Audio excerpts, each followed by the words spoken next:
Welcome to Menopause Monday. I'm Kate and welcome to my channel. I share a weekly video to help give you all sorts of ideas around menopause, how you can best navigate the menopause. I follow a natural path through the menopause. I've not used HRT. I'm not anti-HRT. And in fact, today I'm actually going to be talking about healthy alternatives to HRT. So thank you to Linda, Alison and Jane, who requested me to cover this topic. I've done a lot of research for this, in actual fact, around HRT, because I figured if I'm going to be talking about it, I ought to have done quite a bit of research myself. And it's actually really fascinating. Before I start with my psychotherapy hat on, I think it's really important that we're aware of confirmation bias.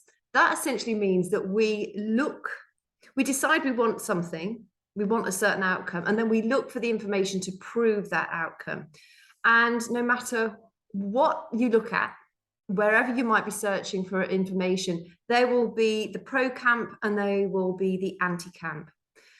It's really important that you use yourself as a guinea pig, that you become really intuitive as to what is working best for you, because what might work best for me might not work best for you.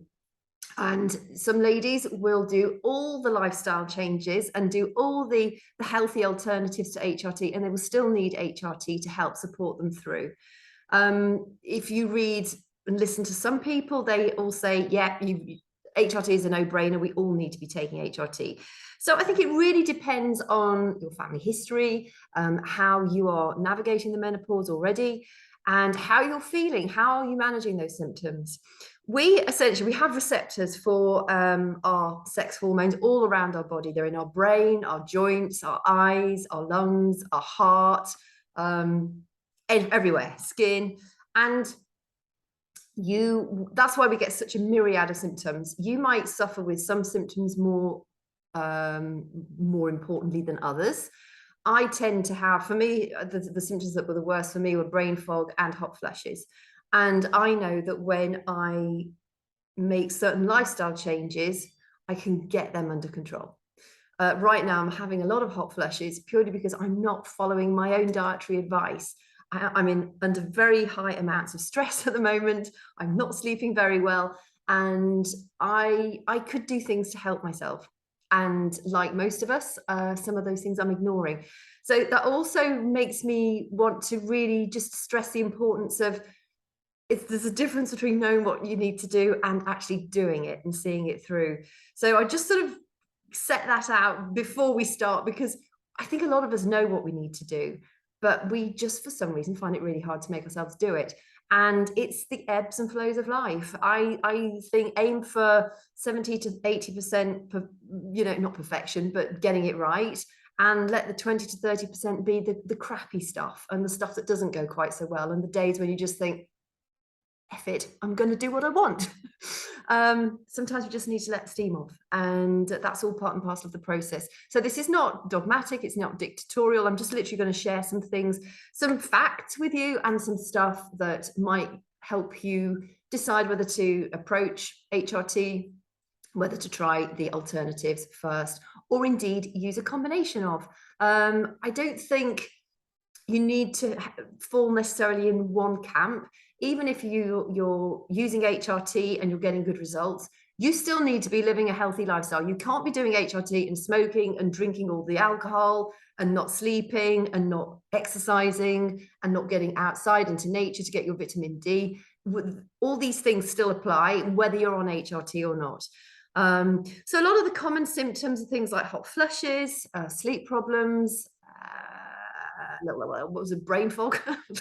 That was useful, wasn't it? I didn't even prime that one.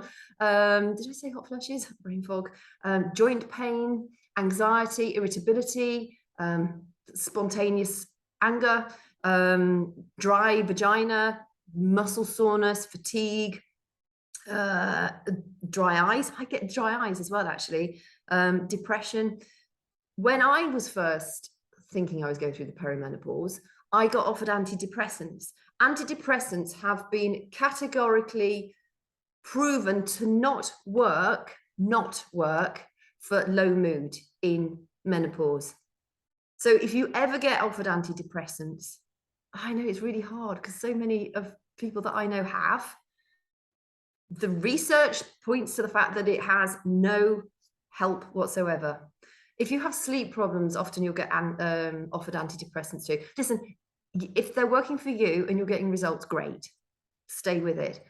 But research and studies show, and I've done a lot. Honestly, I was up. I didn't sleep very well last night, and I really wanted to prove this or get the information for this point because it's so important. Apparently, studies are showing that the antidepressants do not work positively for low mood in menopause. So I just want to put that out there. You might have an alternative. I'd be interested actually if if you've got an alternative opinion on that one. If you're having antidepressants for low mood and it's working for your menopausal symptoms, I'd be really interested to hear more on that one. Just briefly on HRT, generally you'll have a combined treatment with estrogen and also progesterone. You need progesterone unless you've had a hysterectomy, because progesterone stops the buildup of the lining of the womb, which can lead to different circumstances, negative circumstances. So often with estrogen, you can get it in, used to be able to get tablet form. In fact, it used to be taken from horse urine. I don't think that's done so much these days, but a lot. I think the most common things are the patches and also the gels. The patches, out of interest, if you, I know there is a shortage of HRT patches. If you're getting the patches and your one provider has run out and you've been offered another patch and you're finding it's not working the same, often the patches have a different absorbability with the skin because the sticky stuff on the patch affects how the estrogen gets absorbed into your skin. So it might be that you've got the same dosage, but it's not having the same effect. So if you're struggling with your patches, go and get help from your doctor. It might be that you need to have 2 patches. It might need to be that you need to have them less often, whatever it is. Go and have a chat with your doctor, because technically, you should still be able to have that balance, but different patches work differently for the body if you're taking HRT. Body identical hormones are the safest ones, it would appear.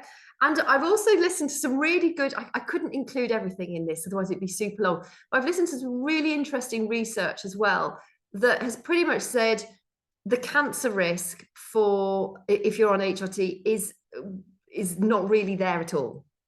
So if you are afraid of cancer, educate yourself. If you want the links that I've used for my research for this, I'm more than happy to share them with you. Just send me a message and I'll send you through those links, and you can go and listen to them yourself and read the research yourself. But it would appear that when the initial reports came out to suggest that HRT could increase your cancer risk, it was the study that was done was not particularly targeting the right audience of women, and there were a lot of flaws in it. I'm not going to go into the details, like I said, but if you want those links, I'm more than happy to send those to you. So generally, the safest type of HRT these days is the body identical hormones, along with micronized progesterone. That is known as utrogestin in the UK. I'm not sure what it's known as overseas, but utrogestin is the brand name for it over here. The body identical hormones come from the yam plant, and it has a very similar molecular structure to the hormones that we produce ourselves. However, you can't eat yams to get the hormones naturally yourself. It has to be taken as a patch or a gel or as an insert. You can also get vaginal inserts. I talk to a lot of ladies who've got really struggling with dry vagina, painful sex, and you can get inserts into the vagina. In fact, I've even heard people say that you can use the tablets that you would normally take orally for estrogen. You can also insert them into the vagina, but you can also get specific vaginal estrogen and estrogen gels, and that will help with the integrity of the lining of the vagina and should help with lubrication and also help prevent painful penetrative sex. It's also the average age or the average duration of symptoms that we struggle with is around about 7 years. So it's quite a long time. Depending on the severity of your symptoms, you might think, oh, they're fairly mild, I'll manage for 7 years. If they're really severe, you might want to look at HRT or indeed Just lifestyle changes, make those changes, see if they're going to help you. A lot of the sort of more significant problems with going through the menopause are brittle bone disease, so osteoporosis, heart disease, dementia. There's much higher rates of dementia in women than there are in men. And there are quite a few studies now linking our falling estrogen to possible dementia in older age. Muscle atrophy, all sorts of things associated with our falling hormones. It is a natural process, the menopause, but it can lead to various diseases. So if you're not going to take any lifestyle change, you would probably want to look at HRT. And I still recommend that if you're doing HRT, you should still make those lifestyle changes, because we all need to be moving ourselves. We all need to be doing strength training to keep strong bones. We all need to be getting adequate vitamin D. We need to be eating a range of healthy foods that are going to help promote the healthy bacteria in our gut. I'll go into that in a little while. But it's very important to get the treatment that suits you best, suits your hopes, aspirations, your family history, how you're feeling, the symptoms that you're getting, how you're managing in life. We are all entirely different.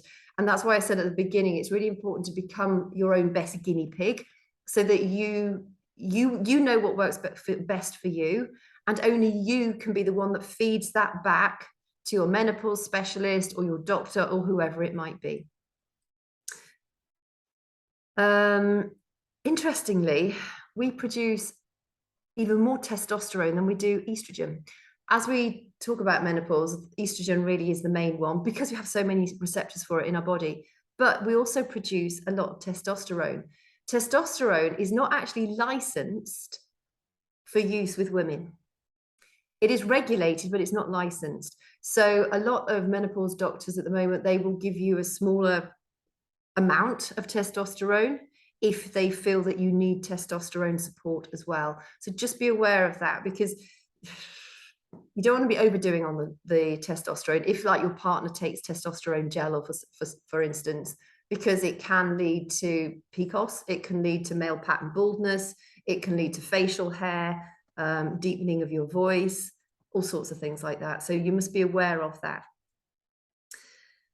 For those ladies who do not want to go down the HRT route, or just want to supplement the HRT that they're already having, in the shops, it's like food marketing. Food marketing labels drive me nuts. There will be some highly priced menopause specific products. I would not bother touching them. I wouldn't waste your money. They're overpriced. I would try some of the things that I'm about to share with you. None of them are like expensive. They're just what a lot of people have used in the past. The problem when you're talking about non-medical products, they've not been tested in such great numbers. Complementary therapies as they are not really, I think they're becoming more recognized by the traditional medical bodies, but there still is not the testing like there is for the medical products. So, but these are not going to do you any harm. So I think it's up to you to try them out and see if you notice a difference. Keep a journal of your mood, of your sleep, of any mood swings, your energy levels, how hot flushes that day or over the course of a week.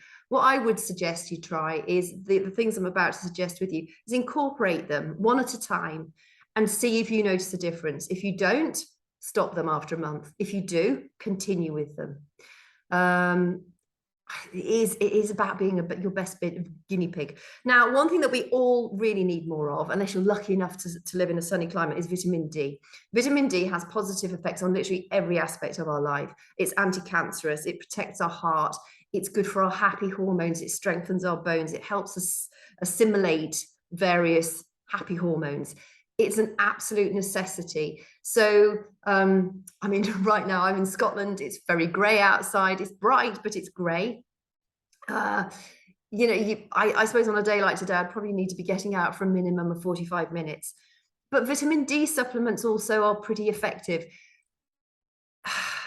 there's also a lot of information out there saying supplements are not as effective as getting the real deal, and I believe that wholeheartedly. However, if your job requires you to be out of the house in the dark and you get back in the dark in the winter months, a vitamin D supplement is going to be better than nothing at all. So do consider supplements when you know there's absolutely no feasible way of you getting access to the things I'm going to be suggesting to you. Vitamin E also it helps protect against free radical damage. Free radical is an oxidative process within our bodies. We want to reduce the amount of free radical damage that we have, oxidative stress, and vitamin E has been proven to really help with that. Also, for me, I notice it helps with joint pain. It helps when I get up in the morning, I don't feel so much like the Tin Man who needs a good squirt of WD-40. If I'm having vitamin E, I do notice a difference with my how well I feel and how well I move. You want to make sure if you're getting vitamin E that you'll find them on Amazon. Get the vitamin E that's got the 4 tocopherols and the 4 tocotrienols. It's important that you get the mix of them both. Some of them will only have 4 tocopherols, so make sure you get the 4 tocopherols and the 4 tocotrienols. You'll see it on the packet, but that could really be beneficial for you.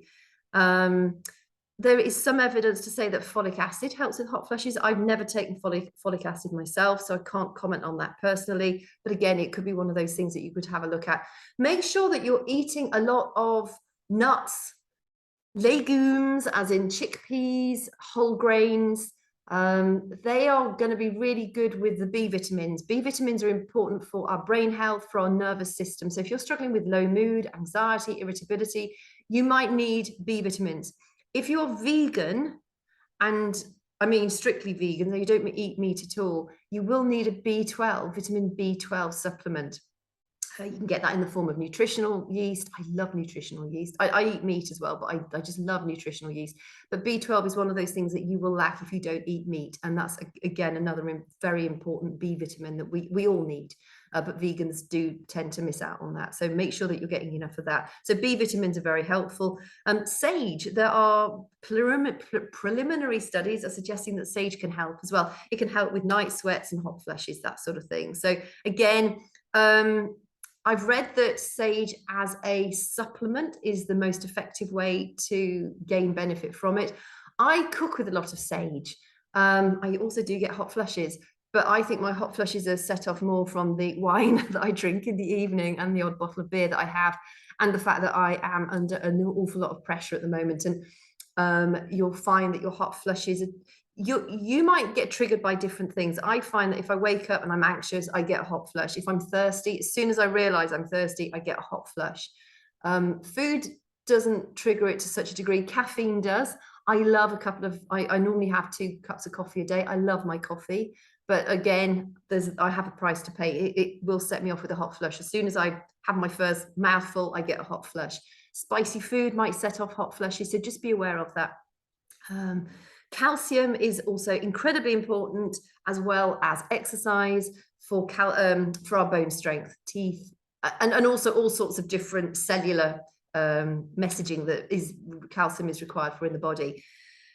Lots of green leafy vegetables if you don't eat dairy. If you do eat dairy, still eat lots of green leafy vegetables because they're very, very good for you. Cruciferous vegetables in particular are great for the menopause. They help us pare down that estrogen dominance. So you might be saying, how can I be dominant with estrogen? Because my hormones are all falling. They are all falling, but estrogen falls more slowly than the progesterone and the testosterone, which is why you get the estrogen dominance. So you can get a supplement called DIM, D-I-M. I can't remember what it stands for, but that is also it's a really great. It comes from cruciferous vegetables. It's a really great way of helping you get rid of some of that excess estrogen in your body. If you're overweight, lose weight, because fat creates its own estrogen, which will be exacerbating the symptoms that you're getting. Vitex Agnus castus. It's also known as the chaste berry or monk's pepper. Comes from the chaste tree, and that's also been known to help with the symptoms of menopause. I'm just going to read this bit so I don't get this wrong. In one study, Vitex oils were given to 23 women in menopause. Women reported improved menopause symptoms, including better mood and sleep. Some even regained their period. I've not used it myself, but there's a lot of articles out there claiming that it's really helpful. A black cohosh is another one. It's a member of the buttercup family. I've seen a look, whenever you type alternative therapies for menopause, black cohosh pops up. It's supposed to help with hot flushes, night sweats, vaginal dryness, vertigo, sleep disturbances, irritability, tinnitus, heart palpitations. So it could well be worth checking that out as well. Just know that some of these remedies, they may have contraindications against other medications. So if you are taking medication at the moment, just cross-reference it before you go and take something like black cohosh. St. John's wort is known to be good for depression, but that also can interact with a lot of medication. So just be aware of that before you go skipping off to the shops to get these things, just in case you're on medications already that it could interfere with. Adaptogen herbs. Now, I swear by adaptogen herbs. I take 8 of them daily. They come part of like a superfood shake that I have that also includes digestive enzymes, pre and probiotics and fiber and all that kind of stuff. So it's a very total package, I would say. The best ones specifically for menopause are ashwagandha, the schisandra berry, and also maca. Ashwagandha and schisandra, well, all adaptogen herbs are great at helping to manage cortisol. And as we go through the menopause, perimenopause and menopause, the adrenal glands start to help, they back up the job of the ovaries. So as we run out of our approximately 400 eggs, the adrenal glands come into practice. Now, if we have tired adrenal glands, because let's face it, life is fairly stressful, a lot of us have got tired adrenal glands, and that will also exacerbate your symptoms that you're getting. It's why meditation and mindfulness, and for me, exercise helps me get rid of all the gremlins, but it might not for you. You might prefer yoga, you might prefer a bubble bath, you might prefer a massage. Anything that brings down your stimulation response is going to be beneficial for your adrenal glands, but also with your overall coping of your menopausal symptoms. The great thing about adaptogen herbs are that they help to manage our cortisol levels. So they're helping at the sort of the core problem. And if our adrenal glands are happier, we manage everything else more effectively. Your sleep will improve, your mood swings will not be so crazy, your hormones will be more balanced, you'll feel more energized. And ashwagandha and schisandra are particularly good at helping you cope with feelings of depression and anxiety. Maca is very much an energy-giving plant. It's actually known as Peruvian Viagra because it's known so much for its energy. You can add them to yogurt, you can add them to coffee. Like I say, I have mine I have my daily smoothie, and that's a proprietary blend within my smoothie. I absolutely swear by it. Even if I am full, I still have my daily superfoods because they make such a big difference. This sort of leads me on to the gut microbiome. If you've not read it already, please get The Diet Myth by Tim Spector. It is I'll link to it below. It is the most amazing book. It helps get rid of all the rubbish that we've been told over the years about various diets and what's important and what's not important, etc. And so much of how we live, how we exist, is dependent upon our gut health and the healthy bacteria in our gut. They help us on so many different levels, particularly with your mental health and energy levels. Like I say, that mix that I have also has digestive enzymes and pre and probiotics. Prebiotics are what feed the probiotics.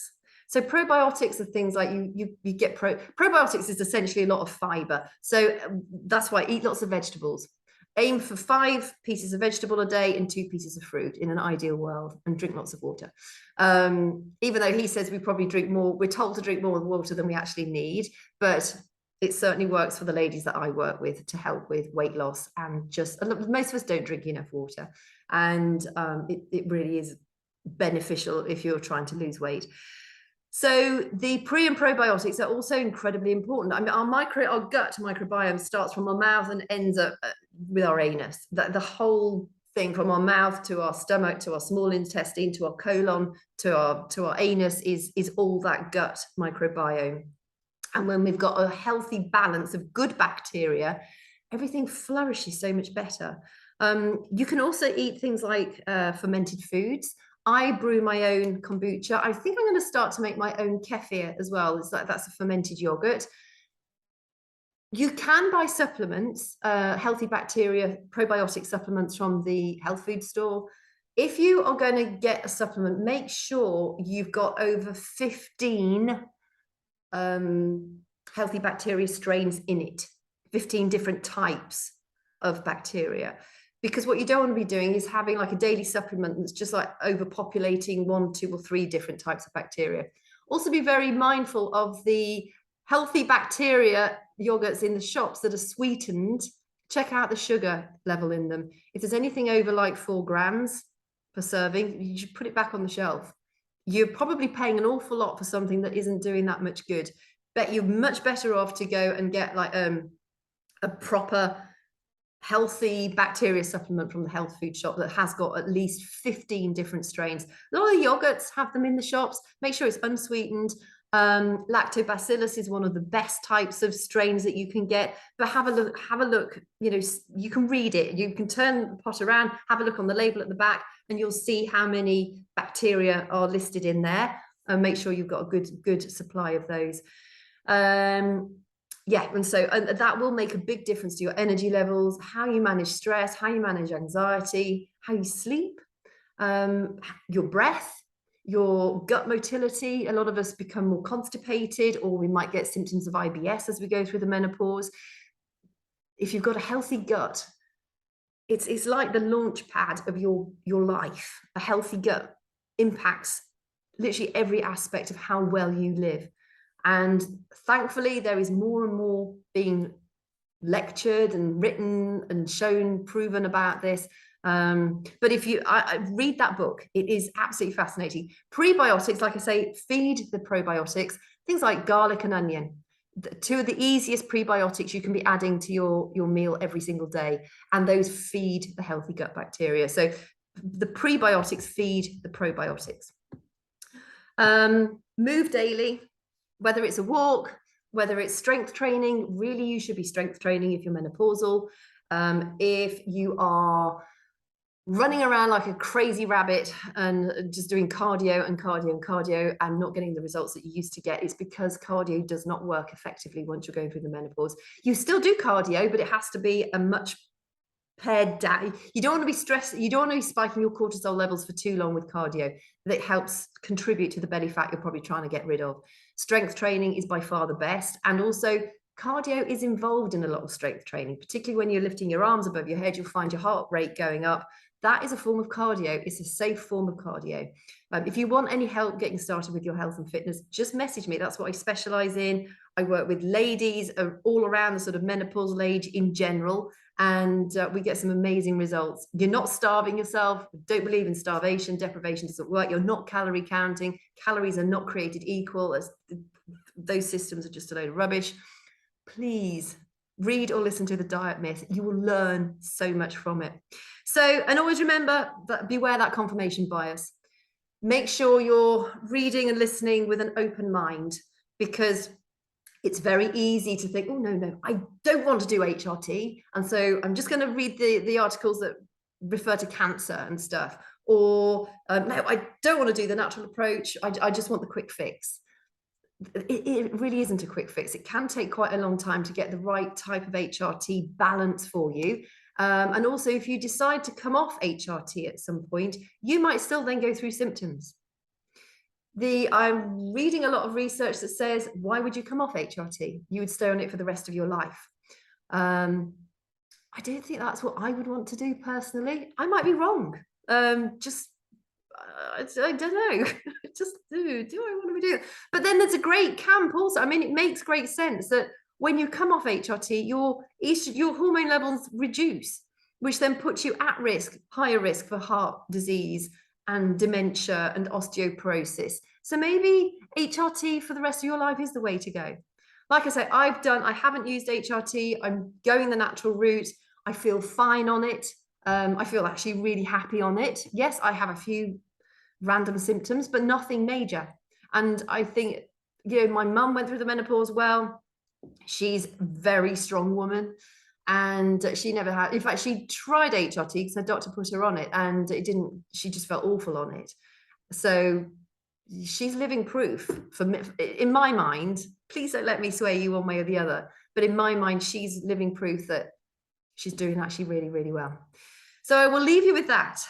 Be your own best guinea pig. And I hope you found this helpful. I'd be really interested to hear what your thoughts are on it. Drop them in the comments below. And anything you'd like me to cover in a future week or a future episode, just drop me a message and I'll be happy to add it to my list.